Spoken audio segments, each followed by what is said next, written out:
Ever feel like the global economy is kind of like held together with, duct tape and hope? Yeah, well, hopefully a bit stronger than that.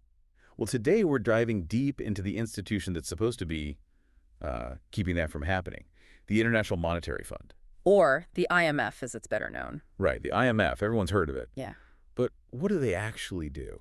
In a nutshell, they're like the economic doctors of the world. They keep an eye on global financial trends, they lend a helping hand to countries facing economic difficulties, and they provide expert advice to keep things running smoothly. So, like a global financial checkup. Precisely. And just like with a doctor, trust is paramount. That's where our topic comes in today. We're looking at the IMF's own internal checks and balances, specifically how they handle disagreements and make sure their data is, well, squeaky clean. Because if the doctor's diagnosis is off, the treatment's not going to do much good, is it? Exactly. We've got our hands on two fascinating reports. One is from an external panel of experts who reviewed the IMF's system for resolving internal disputes. So, like when employees have disagreements. Right. Could be anything from a difference of opinion on an economic forecast to, more serious allegations of misconduct. Okay, interesting. And what about the other report? The second one is from an internal IMF group, and it focuses on data and analysis integrity. Data integrity, that sounds important. But why should we, the average listener, care about this? Because a strong and trustworthy IMF is in everyone's best interest. Their analysis and recommendations have a ripple effect on the global economy. They can influence a country's economic policies, impact global trade, even affect things like interest rates and exchange rates, which then trickle down to all of us. So what they do behind closed doors actually matters to our everyday lives. Absolutely. And that's why it's crucial to understand how they ensure that their analysis is as objective and impartial as possible. Think of it like this. Okay, go on. I like analogies. The IMF holds immense power.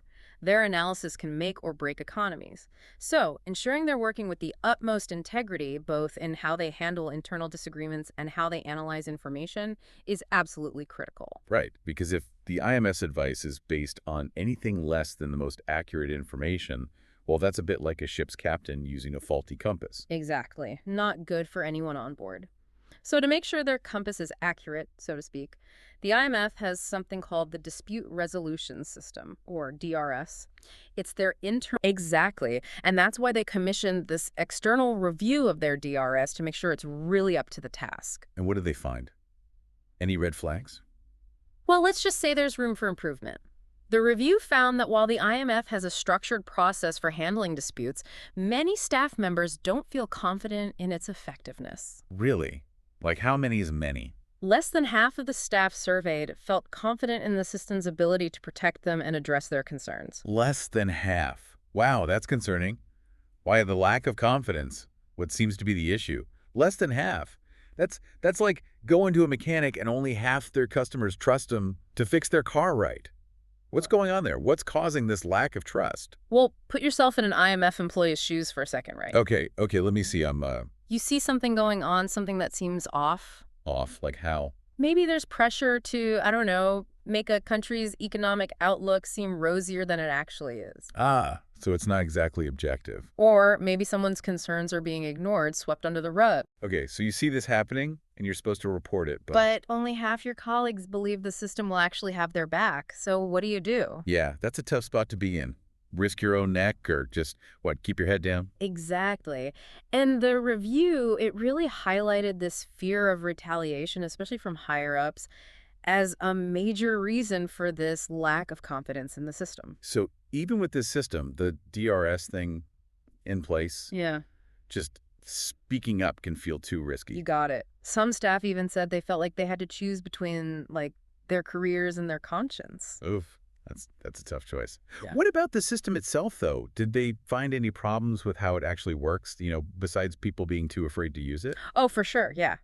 The review found a bunch of issues with, like, the structure and procedures of it all. Like what? Remember we talked about the DRS having those different levels, like a ladder you climb? Right. Keep going up if you're not satisfied. Well, the review found that even if you climb all the way to the top, it's like there's a lack of transparency. Lack of transparency, meaning what? Meaning you could go through this whole process hoping for some accountability, and then you never actually know what happened. Really? They don't tell you the outcome. It's like they make a decision, but they don't announce it. It's all very hush-hush. So you don't even know if anything changed. Man, No wonder people are hesitant to use it. It's like, what's the point? That's what a lot of staff are saying. This lack of transparency on top of concerns about the process being, super slow and potentially biased in favor of the institution itself, it all adds up. Yeah, it just erodes trust, doesn't it? Yeah. Like, what's the point of having this whole system if it's not really going to deliver? And it's not just some internal thing either. It really impacts what the IMF is for. If staff can't trust the system meant to protect them, how can they be expected to, stick their necks out and flag a potentially bigger issue, right? Right. Like you said, if you're worried about being silenced for something small, Yeah. you're definitely not going to risk it for something big. It's about protecting the whole institution, not just the staff. Now you're getting it. But let's shift gears a bit here. Yeah. Okay. Let's talk about that other crucial aspect of the IMF's integrity, which is the data and analysis itself. This internal working group report, the one you mentioned earlier, this is where it really digs into that. All right. So moving from internal disagreements to the information the IMF actually uses, what this report find? Well, you got to remember that the IMF's analysis, it carries a lot of weight. Countries, businesses, investors, they're all paying attention to what they're saying. So there's a lot of pressure to get it right. More than just pressure to get it right. There's pressure, both internal and external, to maybe nudge the analysis in a particular direction. You mean even if it's not objective? I'm just saying it's a possibility. Yeah. The IMF uses these really complex models and tools, right, to make their assessment. Right. They're like the economic experts. One of them is called an external sector assessment, an ESA. It's basically a health check for a country's exchange rate. Yeah. See if their economic policies make sense. And then there's debt sustainability analysis, DSA. Pretty self-explanatory. So they're trying to figure out if a country can actually handle its debt. Makes sense. But here's the thing. Even with all these fancy models, there are still judgment calls. Assumptions being made, data being interpreted. Human element. Exactly. Yeah. And that's where the pressure can come in. Like how? Give me an example. Okay, so say you're an IMF economist and you're working on a DSA, right? Analysis, yeah. But the country you're analyzing, they're a major IMF shareholder. Uh-oh. See, there might be some pressure, maybe not direct pressure, but, a nudge here, a suggestion there, to present a more, shall we say, optimistic view of their debt. Because nobody wants to be the one to say, hey, you're in trouble. Especially to someone who's, important. In this report, it acknowledges that this kind of pressure, even when it's not explicit, it happens. So it's not always some evil mastermind. Sometimes it's just what people want to keep things running smoothly. It's the name of the game sometimes. And it's not just from the outside either. It can be internal too. Management might have their own goals, or other economists might interpret the data differently. So it's like a constant battle to stay objective. I went to the IMF, and we haven't even touched on the external pressures yet. External from other countries. Imagine how much influence a powerful country could have on the IMF's analysis, even indirectly. Especially if it's something that makes them look bad. It's a lot to juggle staying objective when there are so many interests at play. That's the tightrope the IMF walks.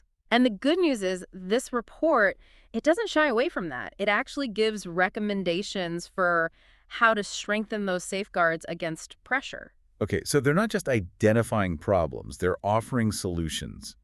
I'm curious, what do they suggest? All right, so let's get into those solutions. What's the magic formula for an IMF that's immune to pressure? Well, it's not about magic, really. More like strengthening the systems already in place and fostering the right environment.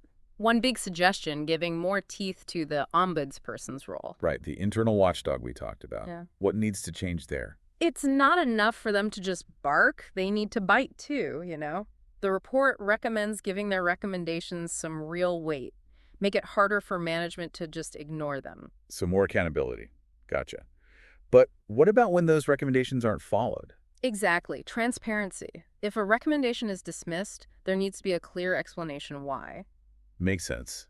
So empower the watchdog and make the process transparent. What about that whole issue with the dispute resolution system, the DRS?